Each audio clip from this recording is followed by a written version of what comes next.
So with that in mind, the censorship and disinformation campaign that's deceived you is all okay because, you guessed it, it's been for your protection. After all, you're the children in this situation, needing someone to babysit you and tell you what to think.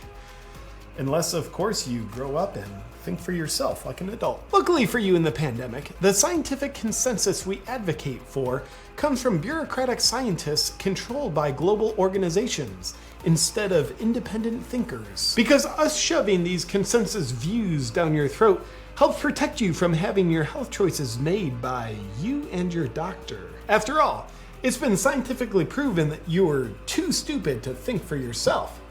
Even though polls showed the majority of people believe the US government and media tried to cover up the lab leak theory, which basically proves you were right and we were wrong. And because you were right, we at the media need to double down on our efforts of protecting you from thinking for yourself. You know, what better way to trust the science than just being a totally non-thinking, ignorant government slave?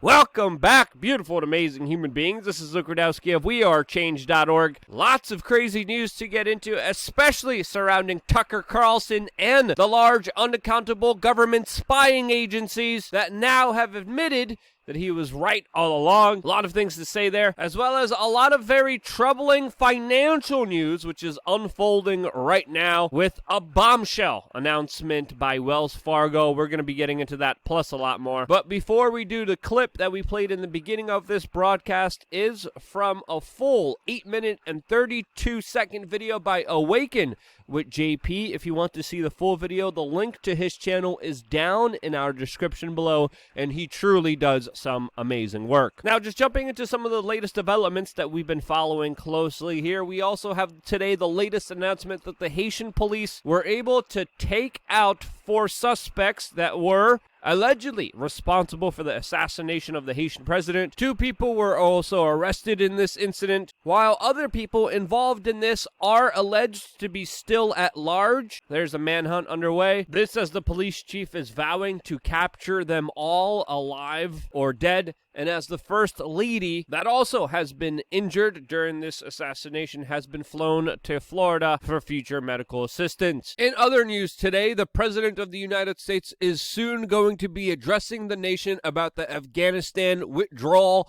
as finally, some troops, along even with the British troops, are finally pulling out of that country after 20 years of money laundering and drug trafficking that country was used for. All of this as radical Islamists are now being armed with U.S. munitions and Humvee trucks. All of this as now there is a continued psychological propaganda effort to try to continue this insanity for some reason, which has shown absolutely no results at all. Trillions of dollars have been thrown at Afghanistan. A lot of that money has been laundered through the military-industrial complex. Afghanistan has been, is, and will always be a country that cannot be successfully conquered and taken over. And many people correctly argue, in my opinion, that the U.S. involvement there only made the situation worse. And arguing for more U.S. involvement is just absolutely insane. Now, as the United States might leave one potential war zone, there's still fears of it creating another, as of course now we have this video circulating online of a NATO press conference that was cut short as jets were being scrambled to, quote, respond to inbound Russian fighters. That was the alert that they got, whether this was staged or not. This highlights, again, the very drastic situation that is happening between Russia and the United States along with NATO. And as the United States keeps wanting to focus on Russia, it keeps ignoring China, that is becoming more and more aggressive with its own foreign policy, with Chinese Communist government members warning that Japan is, quote, digging its own grave by standing with the United States and Taiwan. And as tensions get worse, we have to understand the winner, and the winner that will always be there is, of course, the military-industrial complex that, of course, profits greatly from these kinds of incidences without any kind of transparency or even accountability. We even made a t-shirt dedicating to this particular idea that says the people in power may change, but the war machine stays the same. You can get that shirt along with a lot of other extremely ridiculous inappropriate, and hilarious t-shirts and gear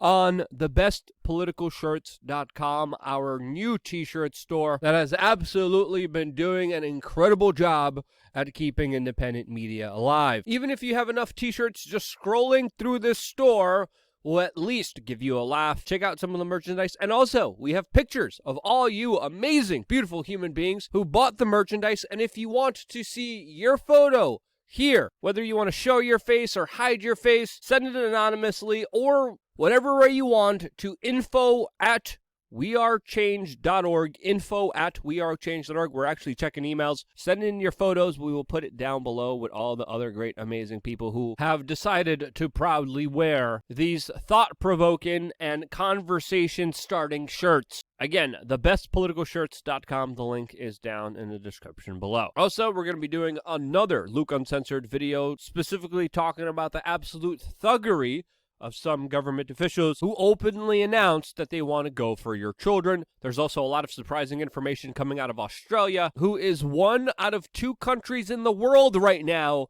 that is not allowing their citizens to leave their country. North Korea is the second, Australia is the first, and that lunacy will absolutely get a lot worse in that country coming forward with these latest events. Now, currently, our economic situation, I think, could be best described as being totally absurd. If you want to see a visual representation of what's going on here, this is pretty much it. It's just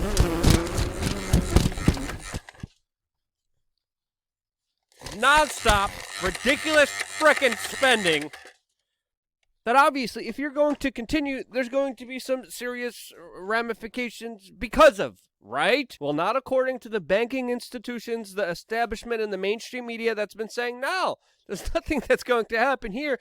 And now I would say that illusion, that show is starting to shatter, and the true reality of the situation is finally grasping the majority of people who are actually paying attention. If you remember, during the global sickness the last year, one of the major ramifications that I said would come out of everything, including the lockdowns, was some larger global economic ramifications that we're going to be feeling, not in that moment, but later down the line. And I think we're soon coming to a head with that, especially with how asinine and desperate the banking ruling establishment is with their mainstream media talking points and PR press releases, like we recently saw from CNBC, a piece by Jessica Dickler, very appropriate last name, that titled an article saying, quote, "The upside to inflation, rising wages," with the byline reading, "Although consumers may be paying more for everyday items, it's not all bad.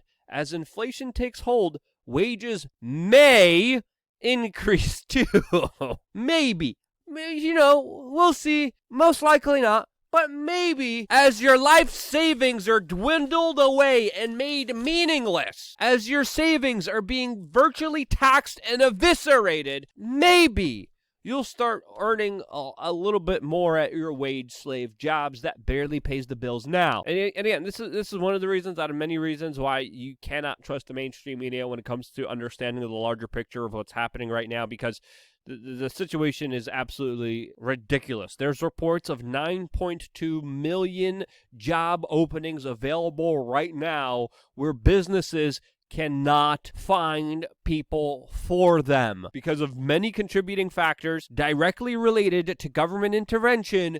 There's a lot of people who refuse to work. What's the government's response to all of this? Well, we need more government intervention, as the Democrats are planning yet another $1.7 trillion bill to hit the Senate floor within 2 weeks. More reckless spending, more benefits for unemployed people, more, quote, infrastructure spending that has absolutely nothing to do with infrastructure, but highlights more direct government intervention that, in my opinion, and many professional economic experts, will wreak havoc on the current state of our financial system. Already, Wells Fargo just announced that it's stopping all personal lines of credits to its customers. Customers that used to get $3,000 to $100,000 in revolving credit lines will no longer be able to do so. And they're saying clients who close accounts with them could have negative consequences on their credit score. And this is a major deal, and expect more of these big bombshell announcements to come very soon, as our financial system is teetering on disaster. I personally saw what happened in Venezuela, in Zimbabwe. There's a lot of ridiculous things that have happened historically, and a lot of them happen when the government directly intervenes in financial economic systems in a, quote, effort to help. Now, when the government's not promising to help our, quote, financial system, they're also finding time to seize Lego sets from Americans that attended the January 6th events in Washington, D.C. Yes, the FBI has announced that they seized a man's Lego set of the U.S. Capitol because he was at the January 6th Washington, D.C. riot. This is something that the mainstream media like The Hill and even the Daily Beast were running with as if this proved some kind of sinister plot, which again is just absolutely ridiculous. And people recognize this, especially with the responses to this story, which have been absolutely hilarious. Babylon Bee ran a satirical fake headline saying, quote, based on Lego evidence, FBI believes Capitol rioter was also planning on attacking the Hogwarts castle. And this is just ridiculousness. Now, when the federal government is not inflating the dollar or taking away people's Lego sets, they're also spying on journalists, as was correctly called out by Tucker Carlson, that made an allegation a few days ago saying that he was being spied on by the NSA. A lot of blue check-marked individuals on Twitter said that he was lying, that this wasn't true, that this never happened. The NSA doesn't spy on American citizens. We saw CNN, MSNBC ridicule Tucker Carlson for making these larger claims, which now we know are absolutely true, especially after the NSA statement where they didn't deny this, and now we're finding out more details that Tucker Carlson was trying to get an interview with Russian President Vladimir Putin, and this was the excuse that the NSA used to spy on him and his communications. Tucker Carlson is now alleging that his private communications are being leaked to other journalists in an attempt to try to portray him and paint him as a Russian operative, and with how dirty and political the entire government establishment is, especially its spying agencies. I wouldn't doubt that to not be true, since, again, the government has been doing this for a very long time. Look up the history of J. Edgar Hoover to get a refresher course of just how sinister government could be. But the major scandal in this whole story is not that Tucker Carlson was spied on, but that his private communications might be being shared with other journalists in order to attack him, and that he was also personally approved for unmasking, which is not supposed to be done with American citizens.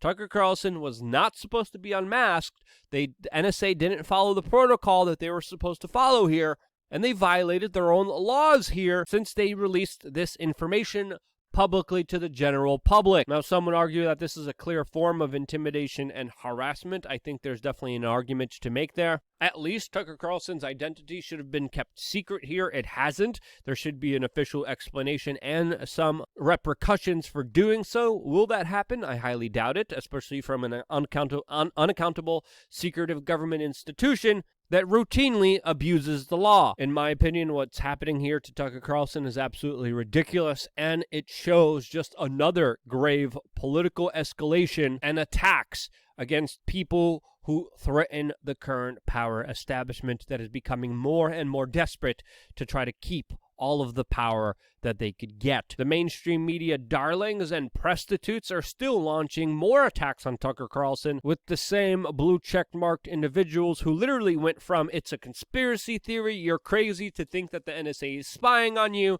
to now saying, well, obviously you're being spied on because you deserved it and because you're doing the kind of journalism that we don't like. That's literally the point of view by some people like Jonathan Swan, which is absolutely ridiculous. If you want to know what a person is about, you look at who they target, especially if they're a media personality, if they're targeting grandmas, if they're targeting individuals with no institutional power, if they're punching down their low-life pieces of scum trash, if they're actually trying to hold power accountable, if they're actually punching up, going after people that actually do make an impact on our existence in this world, well, there's someone that we should praise and support. And I think it's becoming more and more clear that Tucker Carlson is one of the last individuals actually doing real acts of journalism, and because of that, I think he deserves some support.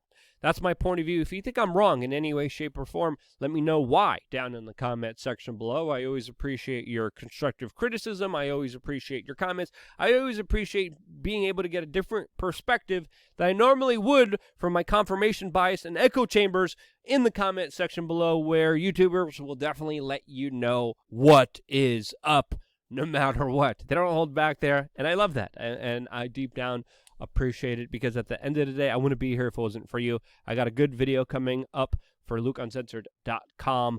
I love you guys. Stay tuned for more.